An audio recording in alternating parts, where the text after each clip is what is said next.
If you come to church here at St. Paul's on Easter, what a day. Amazing music, festive vestments, joyful, packed crowd, and then we go next door to the Grand, and we have this big party with an Easter egg hunt and abundant food and drink. It is a real feast day to celebrate the resurrection. It's fun. Feasting is fun. Today, on the first Sunday of Lent, we start in a different place. Jesus is alone in the desert, there by himself, away from the crowds. He struggles with temptations. In the wilderness, it said he is fasting, and he fasts for 40 days, and that becomes the length of the season of Lent based on the amount of time that Jesus was in the desert fasting. And then in our gospel reading today, the devil comes to tempt Jesus. And one of the ways Satan tries to tempt Jesus is for him to stop his fast.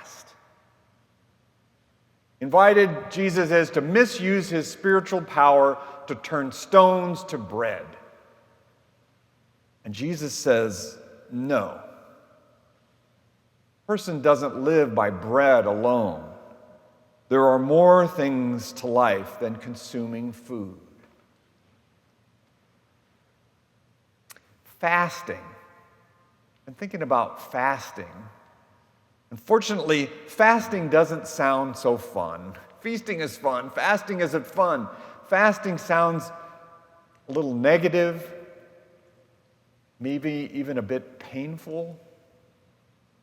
But their fasting is deep in our Judeo-Christian tradition. Moses fasted on the mountaintop to connect with God. In the early church, they actually had assigned Wednesdays and Fridays were assigned fast days for everyone. Now, I grew up in the Episcopal Church, and I never heard much about fasting in all my days. I mean, we're not talking about a diet, we're talking about not eating with a spiritual intention. I guess when Lent would roll around, I'd hear the word, but it just wasn't part of my experience. Have I tried fasting? I have. And I will tell you that one of the things for me is when I don't eat for most of a day, I start to get a little cranky and weak. So for me personally, it doesn't connect right now. Will I try it again? I think, but it doesn't connect with me personally. But I get it.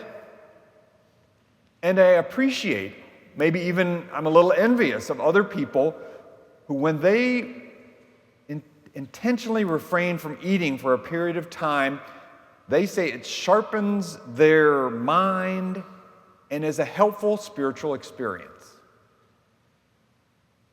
What I do get is the principle of fasting. Not just food, but in general. How that might be challenging and potentially enriching. It's what the traditional Christian term is doing acts of self-denial. Now let's be clear, fasting and self-denial is countercultural. Let's face it, our society, we have so much, pretty much at our fingertips. Most of us, we can satisfy every craving and appetite pretty quickly. Our consumer culture says, go for it, buy it, indulge. If you want it, grab it right now. Commercials tell us constantly, don't resist any pleasure, even for a moment. It's for you. At its extreme, we actually can be convinced, you and I, that we should avoid any discomfort at all costs.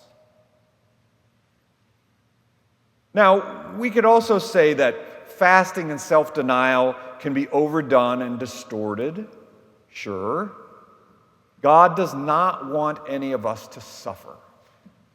And in the Middle Ages, there was a time where there was a kind of self-hating that led to extremes of self-denial. So we agree, that's off base. We don't want to do that, right?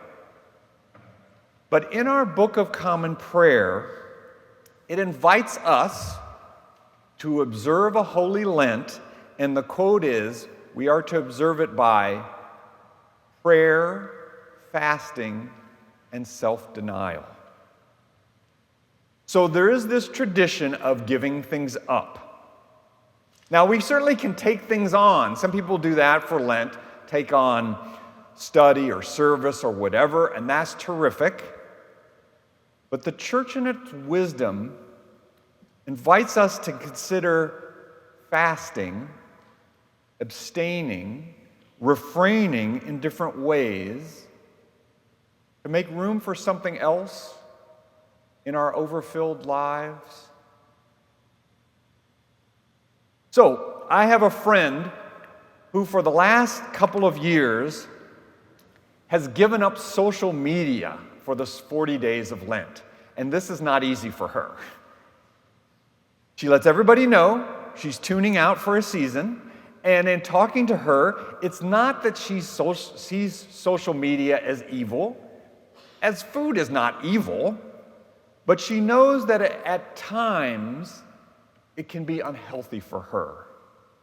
Jumping in to fill any blank time, caught up in likes and comparisons, at times cutting herself off from in-person interactions. And so she says it actually helps her to fast, at least for a while, from being consumed by screen time. I know people in this congregation who give up alcohol or desserts or caffeine for the season of Lent. Not that any of those are bad, but they find it helpful to kind of wrestle with that craving. They can have a bit of a hold on them at times. Or what about behavior? Maybe we become aware that we have an annoying habit. We say, really like to pass along the latest juicy news. So what if we were to give up gossiping for 40 days?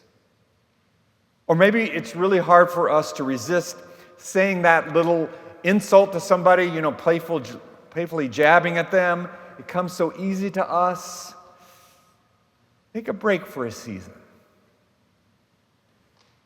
Or silence. Now, I tell you, this is one that I am trying to work on for my Lenten practice. Maybe not talking so much.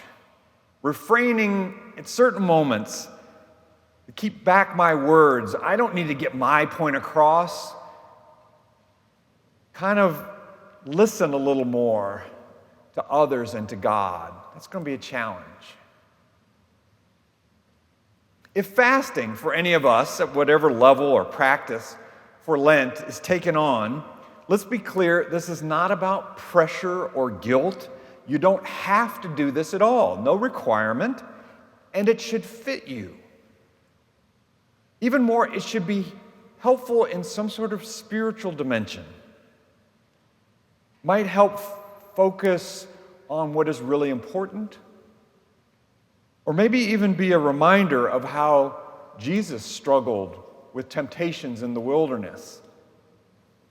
Even more, his path of self-denial on the way to the cross. Let me give another example. I had a rector that I worked for, a man named Bill Rankin, and he died this past year. He was a thin man with a beard and a heart for social justice. And Bill never told me this, but a friend told me that at times Bill would go through a period of fasting in order to remind himself of the suffering hungry in society. That when he would feel those hunger pangs in his stomach, he used them as a reminder of his mission to not forget the poor and to serve them in the ways he could. Now, I don't do that, but I'm moved by his devotion, and it really fit his personality. As Christians, there is a time for feasting, for celebrating, indulging, to be in a no-guilt zone, to, yes, eat that second piece of cake, absolutely.